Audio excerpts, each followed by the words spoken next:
From the Tennessee Valley Weather Channel, this is Wake Up Weather. Hey folks, good morning. I'm here in the Home Weather Center with a fresh update as new data comes in. Of course, I'll be back in the Tennessee Valley Weather Center in just a matter of hours, but I figured I'd drop in here this morning to get you the freshest details. So first things first, we'll start with this afternoon. Highs in the 70s and stormy is the story. So this weekend is definitely unsettled in all fronts here. No pun intended.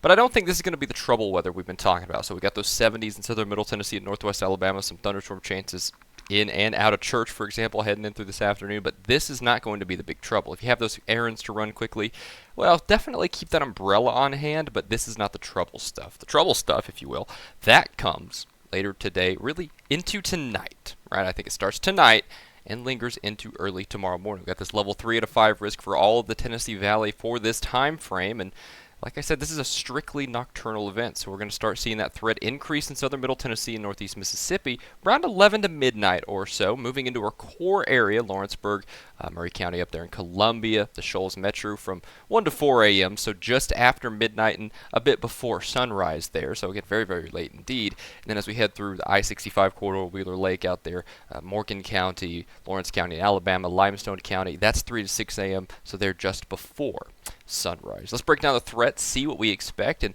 our primary concern is damaging winds 60, 70, maybe even 80 miles an hour with this line of storms. Is it going to be a line of storms, right? And a few tornadoes could be possible in that line as well if we kind of see those surge out. So we'll have to watch that very, very closely. Now, this being a line of storms, that does not necessarily indicate that we're going to see huge hail chances, right? We were initially thinking they could be a little bit larger depending on how they develop, but we could see some isolated hail up to $half size. Most of it will probably be nickel to quarter size. However, still, that's enough to cause some trouble, but we're probably not going to be seeing those massive, massive stones. Now, out towards the flooding threat, we're not seeing any huge indications it's going to be a flooding event, but still, with heavy downpours, you can see that street flooding, and we could have that hydroplane danger as we head into Monday morning, heading into work, because we'll still see that rain around 5, 6, 7 o'clock, and we'll be out of here too quickly. Speaking of being in and out of here, let's walk through the futurecast, because it's starting to get a pretty good handle on things compared to how it's been over the last couple of days. So we'll start with this morning, heading into this afternoon. Notice that scattered development of isolated thunderstorms through the day. That's, again, not the trouble.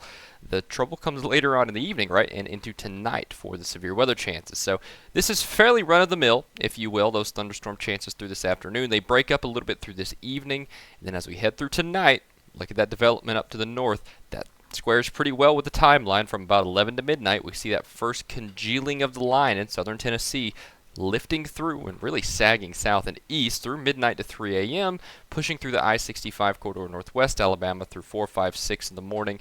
And by the time we're heading through 6, 7, 8, it's moving off to our east, the severe weather chances. And we kind of have a shield of rain across the area. So an unsettled night indeed. Again, main threat is damaging winds, maybe a few tornadoes, and perhaps some street flooding isolated across the area. So as we head through the rest of our Monday, looks like we dry out and we cool down a bit. We're going to be back in the 60s, right? So spring is still here, but definitely not as warm as we have been over the last few days.